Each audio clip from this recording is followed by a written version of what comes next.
Hi hello வணக்கம். இன்னைக்கு நம்ம சபரிஸ் நந்தா டைரக்ஷனில் வசந்த் ரவி, மெக்ரீன், சுனில், கல்யாண் நிறைய பேர் நடிச்சிருப்பாங்க. அனிகா அவங்க கூட நடிச்சிருப்பாங்க. இந்த படத்தினோட ஸ்டோரின்னு பற்றி அதுக்கு முன்னாடி இது என்ன படம்னு சொல்கிறேன். இந்திரா. இந்த படத்தினோட ஸ்டோரி பற்றி பார்க்கறதுக்கு முன்னாடி நம்ம சேனலை சப்ஸ்கிரைப் பண்ணி வச்சுக்கோங்க. அப்போ தான் நான் போடுற வீடியோ உங்களுக்கு வந்து கிடைக்கும். ஒரு ஃபேண்டாஸ்டிக்கான ஒரு கிரைம் த்ரில்லர் ட்ராமா தான் இந்திரா. இந்த படத்தை பற்றி நம்ம கேட்டோடனே இது வந்து ஒரு அரவிந்த் சாமி நடித்து சில வருஷங்களுக்கு முன்னாடி வந்த இந்திரான்னு ஒரு படம். அது லவ் ஸ்டோரி. அது சூப்பராக இருக்கும் அந்த படம். அது வந்து நல்ல ஒரு இமோஷனல் கனெக்டான ஒரு செமையான லவ் ஸ்டோரி. இது வந்து அதே பேரில் மறுபடியும் இந்திரா அப்படின்னு ஒரு படம் வந்திருக்குன்னு சொல்லிட்டு நான் கூட இது லவ் ஸ்டோரியாக தான் இருக்கும் அது போல் அப்படின்னு சொல்லிட்டு உண்மையிலே என் மைண்டில் அப்படி தான் ஓடிக்கிட்டு இருந்துச்சு. அதனால தான் நான் அந்த படம் பார்க்கறதுக்கு இவ்வளோ நாள் எடுத்துக்கிட்டேன். இன்னொரு விஷயம் பார்த்தீங்கன்னா இது ஒரு பெரிய கிரைம் த்ரில்லர் ட்ராமா. நிறைய பேர் ரிவ்யூ பண்ணியிருந்தாங்க. நான் பார்த்தோன்னே ஓ கிரைம் த்ரில்லர் ட்ராமாவா இது அப்படின்னு சொல்லிட்டு கேட்டு உடனே இந்த படத்தை நான் போய் பார்த்தேன். உண்மையிலே நல்லா இருந்துச்சு. இந்திரா படம் வந்து எனக்கு ரொம்ப பிடிச்சிருந்துச்சு படம். இதுக்கு காரணம் என்னன்னு பார்த்தீங்கன்னா, கண் தெரியாத ஹீரோ தான் வசந்த் ரவி. அவருக்கு வந்து கண் பார்வை கிடையாது. அவருக்கு வந்து ஒரு மனைவி இருக்காங்க, கயல். அவங்க தான் வந்து மெக்ரீன். இப்போ என்ன ஆகுதுன்னு பார்த்தீங்கன்னா, கயலும் அவரும் ஒரு பெரிய பிளாட்டில் வாழ்ந்துக்கிட்டு இருக்கிறாங்க. அவங்களுக்கு வந்து சில விஷயங்கள் வந்து ஒன்றுமே தெரியாது. கண்ணு தெரியாது அவருக்கு. மெக்ரீன் வந்து அவரை வந்து பாதுகாத்துக்கிறாங்க. இதுதான் அவங்களுடைய ஸ்டோரி போயிட்டுருக்கு. இப்போ என்னன்னா, வெளியில் நிறைய பேர் கொலை செய்யப்படுறாங்க. எப்படி கொலை செய்யப்படுறாங்கன்னா, கொலை பண்ணிட்டு கையை வெட்டிட்டு போயிடுவார் இல்லை. இந்த மாதிரி ஒரு கான்செப்டில் ஒரு சைக்கோ கொலைகாரன் அந்த மாதிரி பண்ணிட்டு இருக்கிறான். இப்போ என்ன ஆகுதுன்னா, போலீஸ் இன்வெஸ்டிகேஷனில் அந்த சைக்கோ கொலைகாரனை தேடி கண்டுபிடிக்கிறாங்க. கண்டுபிடிக்கும் போது இப்போ இந்த பிளாட்டில் வாழ்ந்துட்டு இருக்கக்கூடிய வசந்த் ரவியும் மெக்ரீனும், அதாவது கயல் அவங்க பேர், இந்த படத்தில் கேரக்டர் பேர் மெக்ரீனும் அந்த இஷ்யூவில் மாட்டும்போது இப்போ கயலும் கொலை செய்யப்படுறாங்க. கொலை செய்யப்பட்ட உடனே அவங்க கையும் துண்டிக்கப்பட்டு அவங்களும் அந்த மாதிரி இருக்கும்போது இப்போ வந்து இந்த கேஸை வந்து முடிக்க முடியாமல் இன்வெஸ்டிகேஷன் பண்ணிக்கிட்டே இருக்கிறாங்க. யாரா இந்த மாதிரி பண்ணியிருப்பாங்க, இத்தனை கொலைகள் 4 கொலைகள் முடிஞ்சிருச்சு, யார் பண்ணியிருப்பாங்க அப்படின்னு சொல்லிட்டு யோசிச்சுட்டு இருக்கும்போது தான் வசந்த் ரவி போலீஸ் மேலே நம்பிக்கை இல்லாமல் எப்படியாவது ஒன்று நாமளே கண்டுபிடிக்கலாம் அப்படின்னு சொல்லிட்டு கண்ணு தெரியாதவர் ஒரு போலீஸோட உதவியை நாடி அவரு கூட அவர் ஃப்ரெண்டு போலீஸு அவரும் சேர்ந்து இந்த கொலைகளை எப்படி கண்டுபிடிக்கிறாங்க அப்படிங்கிறது தான் இந்த படத்தினுடைய மொத்த கதை.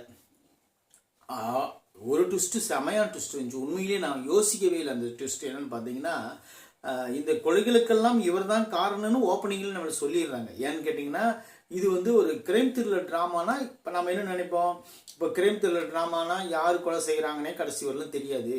அதுக்கப்புறம் கடைசியில் என்ன பண்ணுவோம், ஓகே இவர் தான் கொலைகாரரா, என்னடா இது ஆச்சரியமாக இருக்குது அப்படின்னு சொல்லும்போது தான் நம்மளுக்கு வந்து ஒரு இன்ட்ரெஸ்டிங்கான அந்த கதையை பார்த்து என்ஜாய் பண்ணுறதுக்கான ஒரு லைஃப் கிடைக்கும், இது கிடைக்கும், ஒரு லீடு கிடைக்கும்.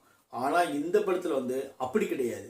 இந்த படத்தினுடைய கொலைகாரனை ஓப்பனிங்லேயே சொல்லிடுறாங்க. ஒரு தியேட்டரில் உட்காந்து படம் பார்த்துட்டு இருக்கும்போது ஒரு 2 பேர் காதலர்கள் என்ன பண்ணுறாங்கன்னு பார்த்தீங்கன்னா, சில்மிஸ்தில் ஈடுபடுறாங்க. அதை பார்த்த உடனே அவருக்கு கோபம் வந்து அந்த ஆளை கொலை பண்ணிடுறாரு. அந்த ஒரு ஆளை கொலை பண்ணி அவர் கையை வெட்டிட்டு போயிடுறாரு. அது யாருன்னு பார்த்தீங்கன்னா, ஆக்டர் சுனில் தான் அந்த படத்தினுடைய சைக்கோ கொலைகாரன். இப்போ என்ன ஆகுதுன்னா, அவர் என்ன பண்ணுறாருன்னா, எல்லா கொலைகளும் தொடர்ந்து பண்ணிட்டு வரும்போது கிட்டத்தட்ட ஒரு 4-5 கொலைகள் பண்ணினதுக்கு அப்புறம் போலீஸ்கிட்ட போய் மாட்டின உடனே இவன் தான் கொலைகாரன்னு சொல்லி போலீஸும் கன்ஃபார்ம் பண்ணிடுறாங்க. பண்ணின உடனே நீ இப்போ கொலை பண்ண பொண்ணுங்கள்லாம் இதுதான் சொல்லி போட்டோ எடுத்து போடும்போது அதில் வசந்த் ரவியுடைய மனைவியான அந்த மெக்ரீன் போட்டா இருக்கு. பார்த்த உடனே சைக்கோ கொலைகாரனுக்கு ஒரு பெரிய அதிர்ச்சி. என்னடா அது, நான் கொலை பண்ணது 28 பேரை பண்ணிக்கிறேன், நீங்கள் ஒரு 4 பேர் தான் எடுத்து போட்டிருக்கிறீங்க, அதுலேயும் நான் கொலை பண்ணாத கேஸை என்கிட்ட ஏன் கொடுக்குறீங்க அப்படின்னு சொல்லி சுனில் கேட்கும்போது உண்மையிலேயே பரபரப்பின் உச்சம் அது. ஏன்னா அதை வந்து அது வந்து கேட்டுக்கிட்டு இருக்கக்கூடிய வசந்த் ரவி பக்கத்தில் தான் உட்காந்துருப்பாரு.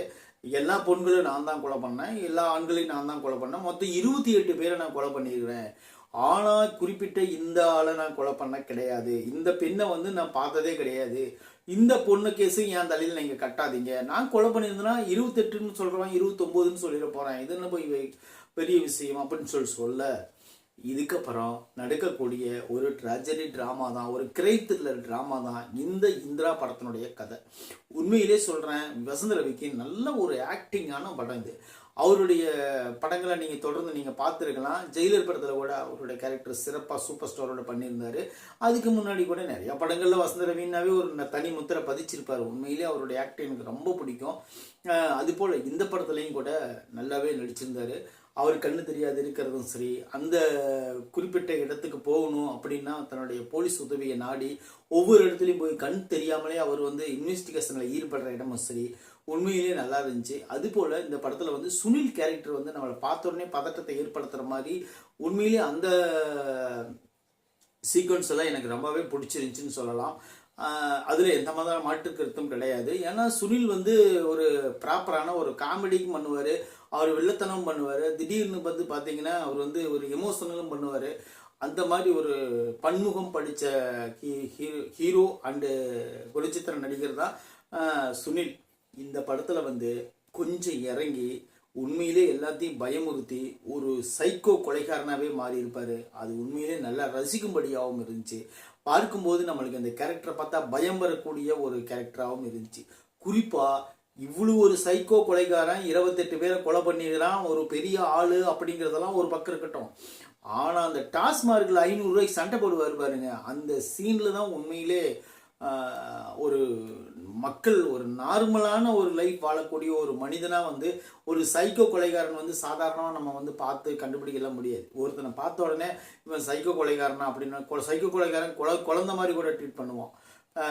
சிரின்னு பார்த்தீங்கன்னா முதிர்ச்சியான மாதிரி ட்ரீட் பண்ணுவான். அந்த மாதிரிலாம் சில பேர் நம்மளுக்கு அறிமுகமாவாங்க. அந்த மாதிரி இருந்திருக்கலாம். நிறையா படங்கள் நம்ம பார்த்து வச்சுக்கிறோம், நம்ம நேரில் பார்த்தது இல்லையே, படத்தில் பார்த்தா பண்ணிக்கிறோம். ஆனால் இந்த படத்தில் ஒரு டிஃப்ரெண்ட்டான ஒரு கதை. உண்மையிலே இந்த இந்திரா படம் எனக்கு ரொம்ப பிடிச்சது காரணம்னு பார்த்தீங்கன்னா, இது ஒரு பெண்ணை பேஸ் பண்ணி தான் இந்த படத்தை எடுத்துருக்கிறாங்க.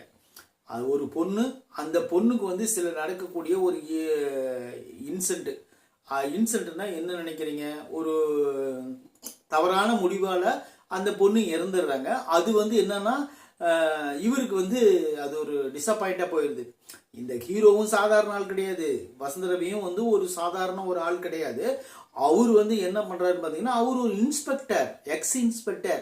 அவர் கண் போனதுனால தான் அவர் பதவி பறிக்கப்பட்டது. ஏன் கண்ணு போச்சு அவருக்கு அப்படிங்கிறதுக்கு ஒரு கதை இருக்குல்ல. இந்த பொண்ணு செத்ததுக்கு ஒரு கதை இருக்கு, அந்த கண்ணு போனதுக்கு ஒரு கதை இருக்கு. ஏன் கண்ணு போச்சுன்னு சொல்லி தெரியும் போது தான் இந்த படத்தினுடைய பெரிய ப்ளஸ்ஸே அதில் ஒழிஞ்சிருக்கு. ஏன்னு கேட்டிங்கன்னா, இப்போ இவர் கண்ணு போனது ஒரு பக்கம் இருக்கட்டும், ஏன் கண்ணு போச்சுங்கிற ஒரு காரணம் இருக்குது. இப்போ இந்த சைக்கோ கொலைகாரன் இந்த பொண்ணை கொல்லலை அப்படின்னு தெரிஞ்சு போச்சு. ஆக மொத்தம் என்ன ஆகுதுன்னா, அது வேற கதை, இது வேற கதை. இப்போ என்னன்னா, இந்த ரெண்டு கதையும் ஒரே நேர்கோட்டில் சொல்லி இது ரெண்டு கதையும் தனித்தனியாக பிரித்து சொல்லி இந்த படத்தினோட கிளைமேக்ஸை இப்போ இப்படி தான் நடக்குதா அப்படின்னு சொல்கிறதுக்கு ஒரு கதை சொல்லுவாங்க பாருங்க, ஃப்ளாஷ்பேக்கு. அது கூட உண்மையிலே சிறப்பான கதை தான். அதுவும் குறிப்பாக அந்த பர்டிகுலரான ஒரு சீன் வரும். என்னென்னு பார்த்தீங்கன்னா, அவங்க 2 பேர்த்துடைய அந்த ஃப்ளாஷ்பேக்கில் வரக்கூடிய ஒரு காதலர்கள், அவங்க காதலை அவ்வளவு டீட்டெயிலாக சொல்லியிருப்பாங்க. அது கூட தேவையில்லை, கொஞ்சம் கம்மியாக குறிக்கிருக்கலாம். ஏன்னா நம்மளுக்கு சொன்னாவே நம்ம புரிஞ்சுக்க போகிறோம். அந்த மாதிரி அனிகா சுரேந்திரன் ஆகட்டும், அதுக்கப்புறம் வரக்கூடிய அந்த இலங்கை தமிழ் பேசக்கூடிய அகதியாக இருக்கக்கூடிய அவராகட்டும், 2 பேரும் ஒரு நல்ல காதலர்கள். அவங்க ஏன் பிரிஞ்சாங்க, அதுக்கு காரணம் வசந்த ரவி தான் அப்படின்னு நம்மளுக்கு தெரியும் போது அதை மறைக்கக்கூடிய காரணம் என்னன்னு பார்த்தீங்கன்னா, அது படத்தை பார்த்தா தான் உங்களுக்கு நல்லா கிளீனாக தெரியும். அதுக்கு முன்னாடி இதை நான் எக்ஸ்பிளைன் பண்ணிட்டேன்னா நீங்கள் படம் பார்க்குற இன்ட்ரெஸ்ட்டும் உங்களுக்கு போயிடும். ஏன்னா இவங்க 2 பேர் காதலர்கள், எப்படி வசந்த ரவிக்கும் அவங்களுக்கு மிங்கிள் ஆகுது அப்படிங்கிறதெல்லாம் இந்த படத்தினுடைய மொத்த ஸ்டோரி எடுத்துருக்குறாங்க. இந்த படம் ஒரு சூப்பரான ஒரு கிரைம் த்ரில்லர் ட்ராமா. இந்த படம் நீங்கள் பார்த்து ரசிக்கணும்னு நினச்சிங்கன்னா கண்டிப்பாக போய் பாருங்கள். ஃபர்ஸ்ட் ஹாஃப் ஃபுல்லாகவே செமையாக எடுத்திருப்பாங்க. செகண்ட் ஹாஃப் கொஞ்சம் ஸ்லோவான மாதிரி தான் எனக்கு இருக்குது. ஆனால் இருந்தாலும் கிளைமேக்ஸில் அவங்க மேனேஜ் பண்ணிட்டாங்க. இந்த படம் ஒரு நல்ல ஒரு கிரைம் த்ரில்லர் ட்ராமா பார்க்கணுன்னு ஆசைப்பட்டீங்கன்னா கண்டிப்பாக இந்திரா படத்தை போய் நீங்கள் பாருங்கள். உங்களுக்கு டைம் நல்லா பாஸ் ஆகும்னு நான் நம்புகிறேன். ஓகே, இந்த விமர்சனம் பிடிச்சிருந்ததுன்னா கண்டிப்பாக நம்ம சேனலை சப்ஸ்கிரைப் பண்ணி வச்சுக்கோங்க. நன்றி, வணக்கம்.